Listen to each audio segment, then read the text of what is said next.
Magandang araw po mga kababayan. Welcome po sa Pinilang Alakbay. May darating po yata ang super typhoon. Sana po hindi po matuloy. Ngayon daw pong Sabado ng gabi o kaya Linggo ng umaga po darating. Medyo hindi pa rin po maganda pakiramdam sa jet lag, pero hindi naman po tinatrangkaso. Pupunta po sa palengke para mamili po ng pangailangan dahil nga po kung matuloy po yung bagyo, meron pong pagkain, meron na rin po ang gamot. Ingat po sa lahat. Maganda po tayo ngayon. Huwag po nating baliwaliin po yung ganito pong mga sitwasyon. Importante po siyempre ngayon yung kaligtasan po natin, pagkain, gamot, at siyempre yung pagkakaisa po sa kapitbahay, yung mga mahal natin sa buhay. Yan po kailangan po natin, unity. Ingat po sa lahat.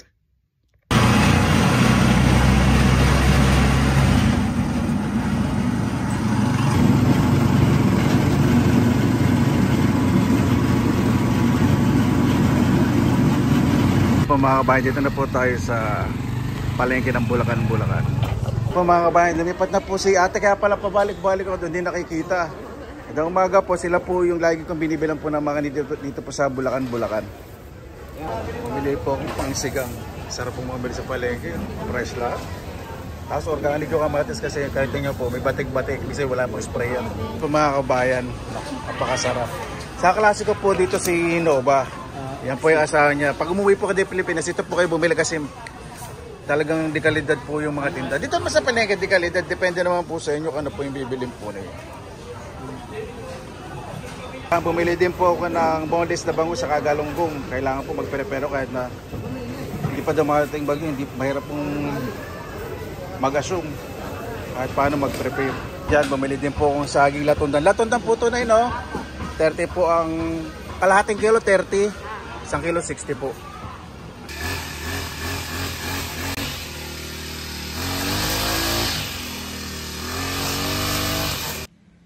Kapag may darating po talagang malakas na bagyo, ang unang-unang inaayos ko po ang bakuran. Lalo na po yung mga sanga po ng mga puno, yung mga halaman na bakali pa rin o tumama po sa bahay. Kailangan po talaga yung safety. At saka po syempre, gusto ko pong idagdag na dapat kung mayroon po kayong mga power bank, i-charge nyo na po, flashlight, yung kandila, ingat din po sa pagisindi. Mas maganda may flashlight po kayo in case of emergency. Yung mga solar po ninyo na mga ilaw, i-charge nyo na po. Dapat may gamot at yung mga dadaanan po ninyo dapat clear. Kaya po dito sa bakuran ko po, kiniklear ko po lahat. Nagpatulong na po sa kapitbahay ko. Ayan, nalinis na po ang patubig. Para pag umagyo, dire-diretso po dyan. Wala pong mga water lily. At hindi magkalat dito yung mga basura kung sakaling tatangayin. Yung dalawang bonsai po na malapit sa pader, nilipat ko na po dito para hindi dumidikit sa pader yung saka. Sisirain po yung pader. Yung pinagtanggalan ko po ng bonsai, nilipit ko po dito yung mga cactus kasi mas nakakuha po ng araw. Tulad po nito nakanlungan, nagdidilaw, pero yung nakakuha ng araw mas maganda po. Ito, nagdagan ko po ng lupa, linisin ko po yan. Napaka-organized po nung kapitbahay ko po. Nung nag-ayos po dito, naglilinis.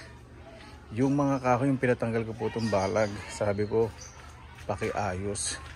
Tingnan nyo naman po, diba? O, may panggatong na ako. Tapos ito, ayusin pa rin po mamaya. Yan. Magiging clear na po dito sa buong bakuran. Yan po, iskubahin po yan.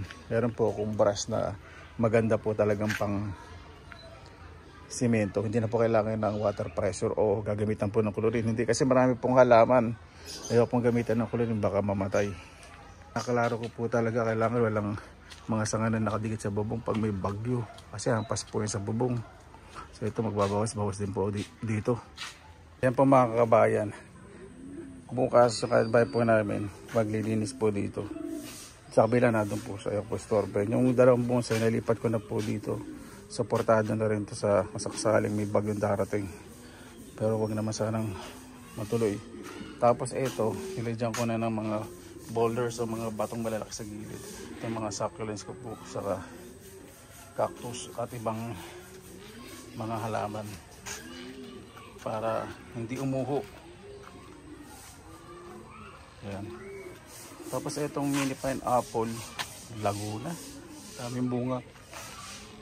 Nice ko rin po. Tapos itong aking mga succulents. Dumadami. Ito, ganda para talagang maliit na puno ng nyug. Ayong storbin kasi may gusto niya yung lugar eh. Bas dumami. Tapos dito, nalinis na po yung gilid ng palaisdang. Talaga linis na.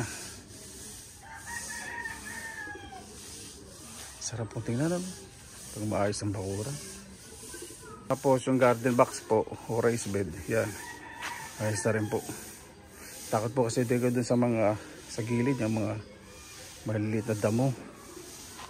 Nakakatakot eh. Baka silungan ng mga ahas ngayon.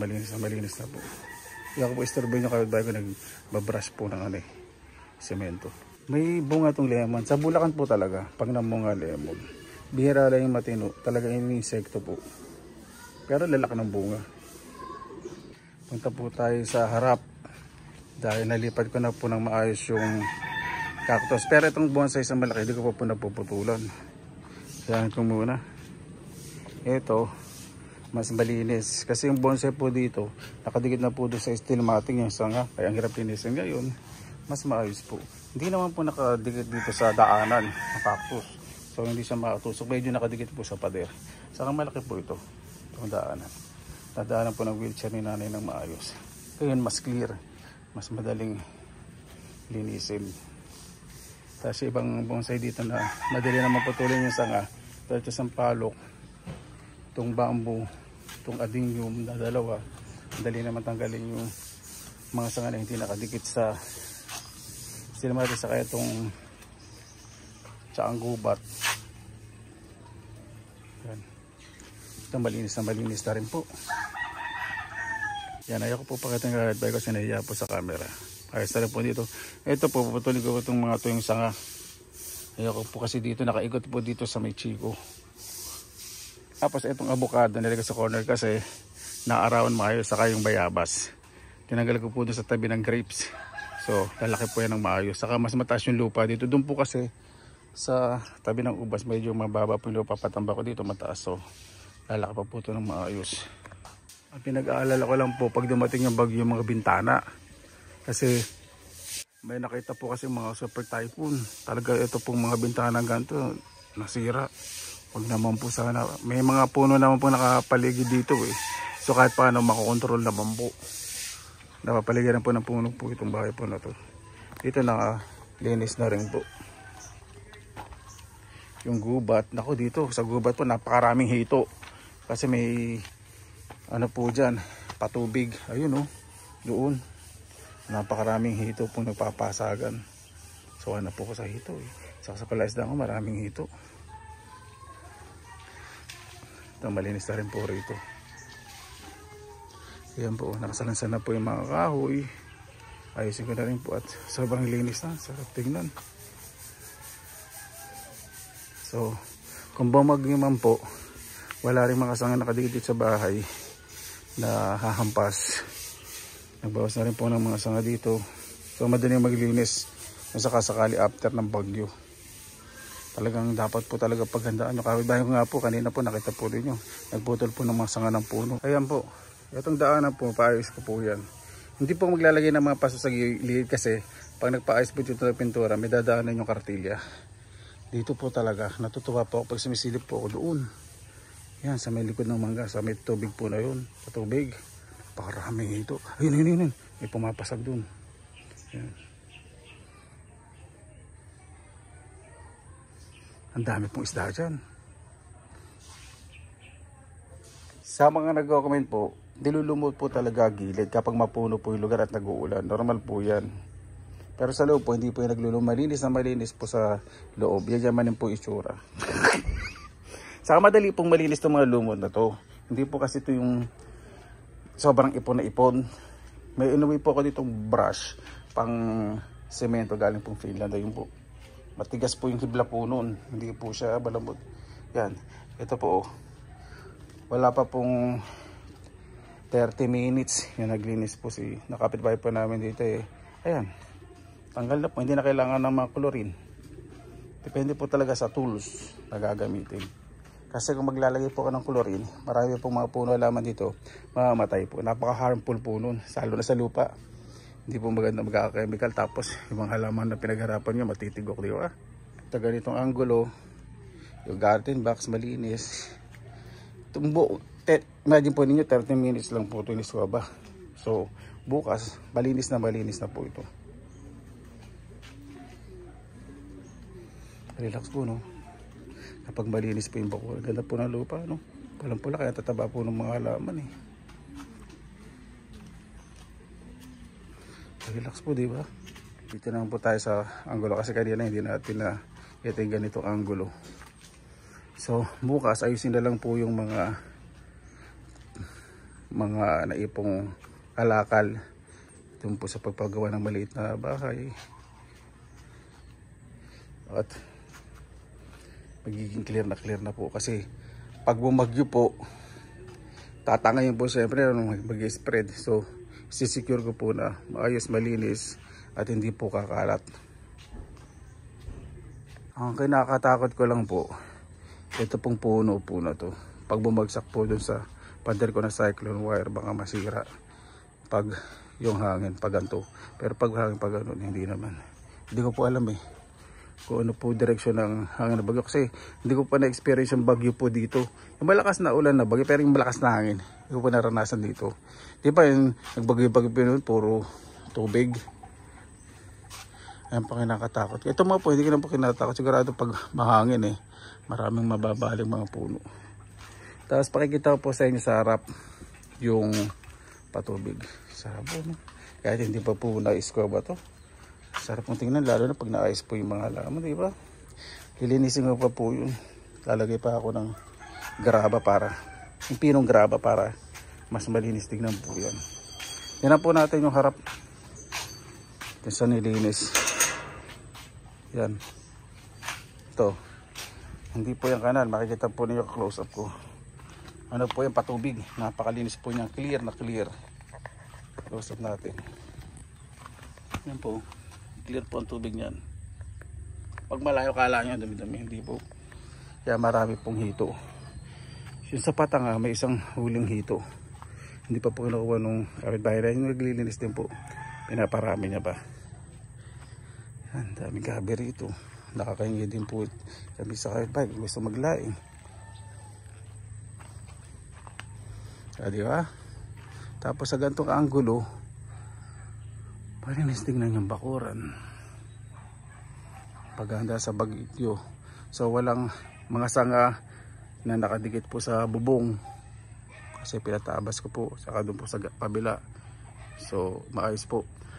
Ang nakaramdam po ko ng konting safety kasi napapaligiran po dito ng malalaking puno.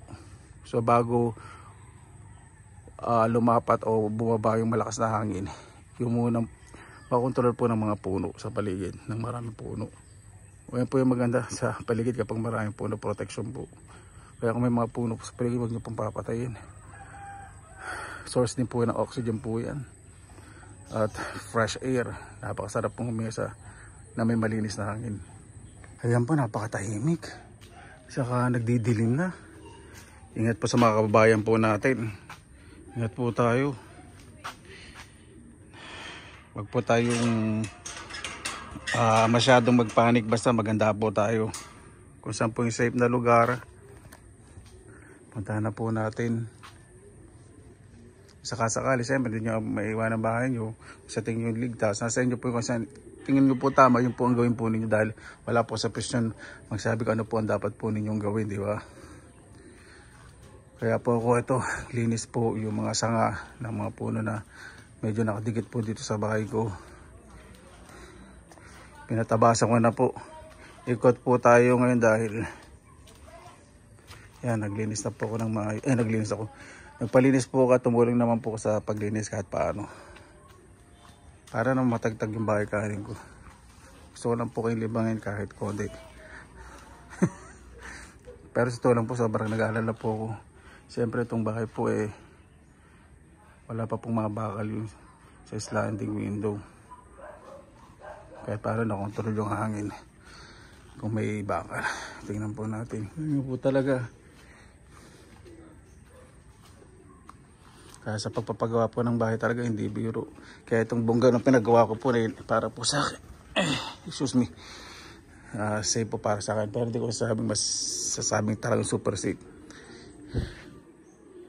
Ibig sabihin sa bagay sa tingin ko naman po sana kayanin po. Ayoko pong assume ng 100%.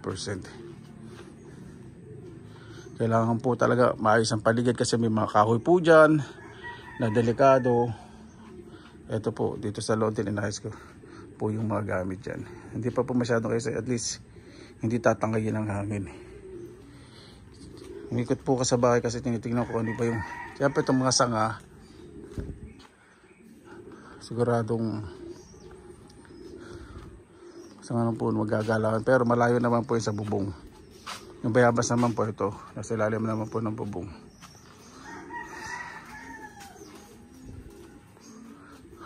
Itong mangga po, yung sanga, ayun, nagpabawas po ako. Lapit sa bubong. Clear na po.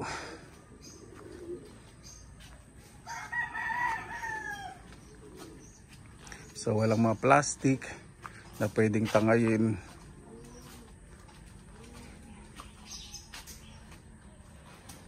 Bukas mag-aayos pa rin po ako. Itong mga upuan ipapasok ko po doon kasi baka lipa rin po ito. Talaga po dun sa loob ng may steel mat. Kasi steel mat at least kahit paano mabibreak po yung strong wind. Kasi ito open, so direct. Uusad po yan. Ano po sa kuryente, ito magbabawas po ko. Ito linisin ko na po ng bosay, nakadikit na pala yung mga sanga sa kuryente bukas. Itong umaga, saka yung siniguelas. Doon naman po, clear na po. Okay naman. Siyempre, sa mga itatanong po, yung loan mo ba kuya secured? Sa tingin ko okay naman po. May mga pagkain na po ako. Una-una po, kailangan may pagkain, may tubig, may gamot. May rin po ako ng mga gulay. Yan, may tubig na po ako. At i-follow ang news. Dapat may mga contact sa mga mag-anak. At kung nag-aalala kayo, kung sobra po yung pag-alala po niyo sa bagyo, kung open na po yung evacuation center, siguro din pong madadala po niyo yung mga importante pong mga bagay ninyo bago po pumunta sa evacuation center. Katulad yung mga importanteng mga dokumento po ninyo. Yan na guys, na rin po ako dito. Talagang sinicure ko na rin po yung mga bintana na walang mga sanga na nakadikit po sa bahay. Sa kwarto ko po, nandun po yung mga gamot ko. Ano po, yung mga paracetamol naman. Wala po akong maintenance, wala po akong sakit. Lagi po nagpapatingin sa doktor sa mga nagko-comment po na masyadong nagmamarunong. Ayun ang mga bagyo mga bagyo social media na mga marites. Paano po mga kabayan yan? Pawis na po ako sa paglinis po sa wala nang dumating po ako. Tapos wala nang dumating po, nagpalinis na po ako. Tapos kahapon saka ngayon yun, biglang may darating na bagyo. Yan, kaya ayoko kong i-stress yung sarili ko. Kaya yung kapitbahay ko po yung lagi pong nag-ayos po ito gumagawa. Nagpatulong na po talaga ako kasi hindi na po kayo nakatulong. Kaya ko naman pong paglinis, kaya lang galing po ako sa biyahe, di ba? Paano po mga kabayan, mag-aisa po tayo, magkakapitbahay. At kung may pag-alala, kung bukas na po yung relocation place, puntahan niyo po. Pero tingnan po natin syempre sa mga namumuno po sa lugar. Sana naman po syempre sa panahon po ngayon, mas bigyan po natin pagpahalaga po yung mga kababayan po natin. At huwag po natin isipin yung lagi ilalagay po sa bulsa po natin. Ayoko pong magalit dahil wala po akong karapatan na magsalita. Basta nagbabayad po ako ng tax, yun po. Ano po, maraming salamat po sa inyong oras na ilan sa pinilakalabay. Basta lagi po tayong positive vibes, good vibes. Ingat po sa lahat. Doon din po sa malalay sa kanilang mahal sa buhay, nasa abroad o ibang lugar sa Pilipinas. Siyempre nag-aalala po, ingatan niyo po yung sarili po niyo dyan. Magdasal po tayo. Basta may komunikasyon po na maayos sa pamilya. Yun po importante. Basta lagi po tayong positive vibes, good vibes. God bless. Ingat po lagi, magandang araw. Laban lang!